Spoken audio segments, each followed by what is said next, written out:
Hi everyone, my name is Dan McCrae. I am the Director of Academic Support at the Center for Distance Learning at SUNY Empire State College. And today we're going to talk about the psychology of action and how to overcome procrastination.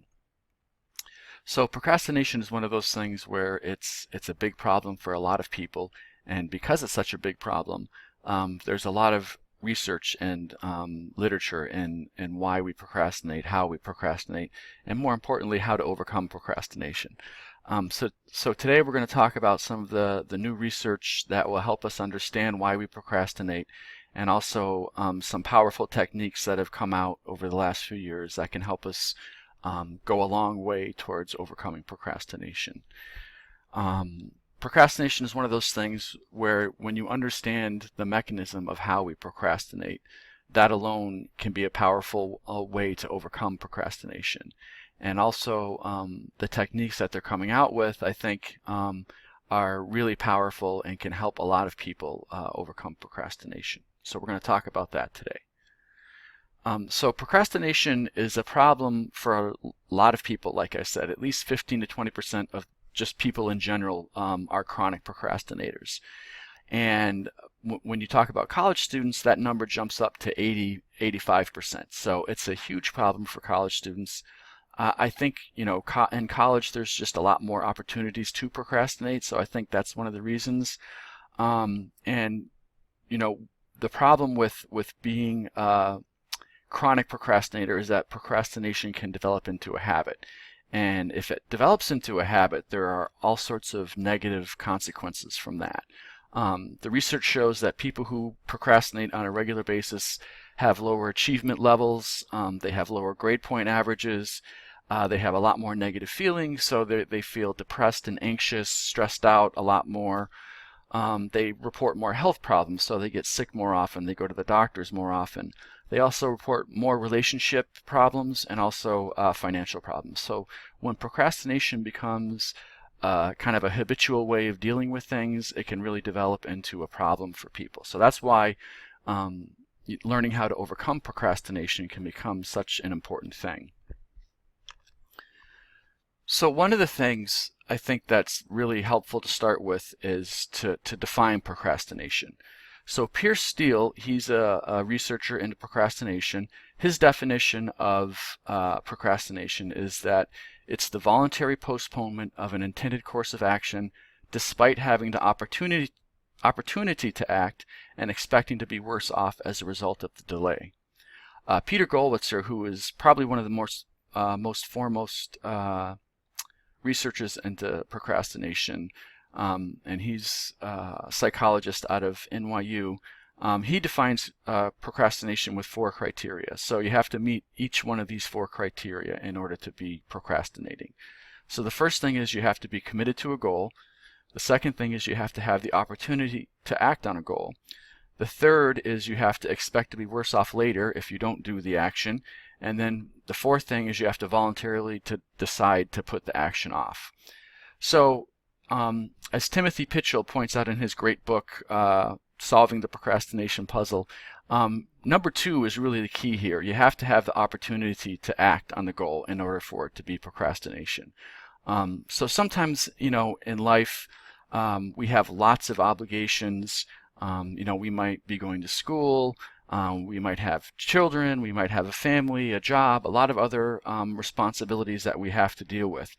And sometimes, if you are doing some important family things, like let's say you're taking care of your kids, you're making sure that they get dinner at night, you're making sure they get their homework done, those things can get in the way of schoolwork and get in the way of things that we want to get done for school.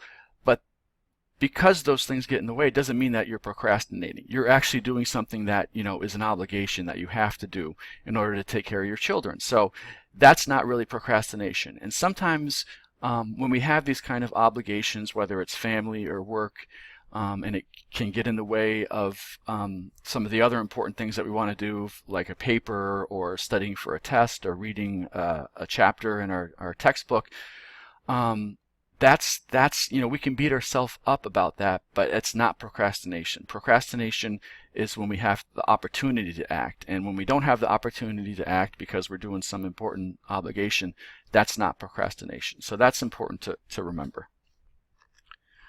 So I thought it might be a good idea for you to pause the video here and take a few minutes and think about some reasons that you procrastinate, and just kind of jot them down and see what kind of things lead you to procrastination. And take about 2 or 3 minutes and do that, and then we'll come back and talk more about some of the reasons we procrastinate.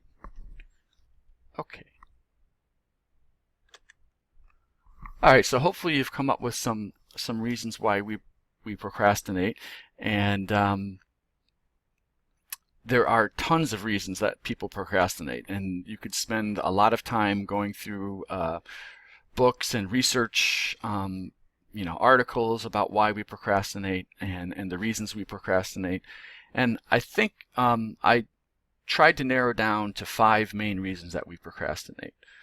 And hopefully the reasons that you came up with, I'll address those in these 5 reasons.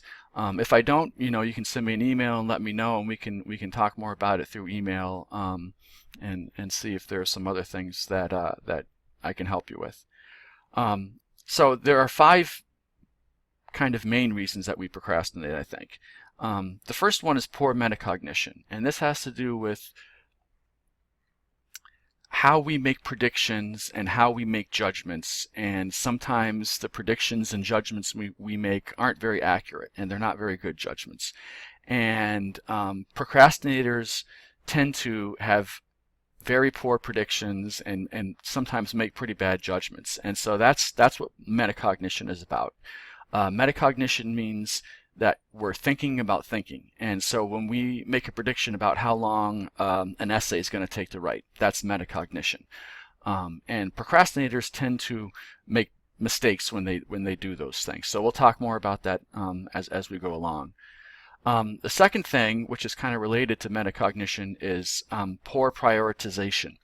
And so this has to do with how sometimes the priorities that we give things, they can kind of lead us to almost unconsciously procrastinate. So if we prioritize something low that we think we have lots of time to work on, and we don't make it a high priority, we can almost kind of accidentally procrastinate, not even realize it. So that's another thing that happens when people procrastinate. And so we're going to talk about how to make sure that our priorities are accurate and that they're not leading us into unconscious procrastination. The third thing is called task aversion, and so this is just where a task is unpleasant and we don't really want to do the task, and even thinking about the task can lead to procrastination and lead to unpleasant feelings. And so we're going to talk about that, and there's actually some really exciting new research into the brain that helps us understand this and also helps us overcome this reason for procrastination. So we'll talk about that. The fourth one, and this is really kind of the key work that Peter Gollwitzer has done, and what he found is that people who procrastinate on a regular basis usually don't have plans.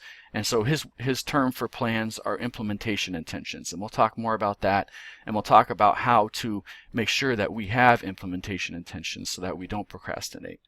And then the last thing is just fear of failure, and this is a big one for people. A lot of times that fear of being judged either by our professor or by our peers, that is an unpleasant thing, that kind of fear of judgment. And so when we think about doing an unpleasant, difficult task, a lot of times we imagine not doing well in that task, and that can kind of stop us from doing our activities. So that's a big one, and we'll talk about that as well.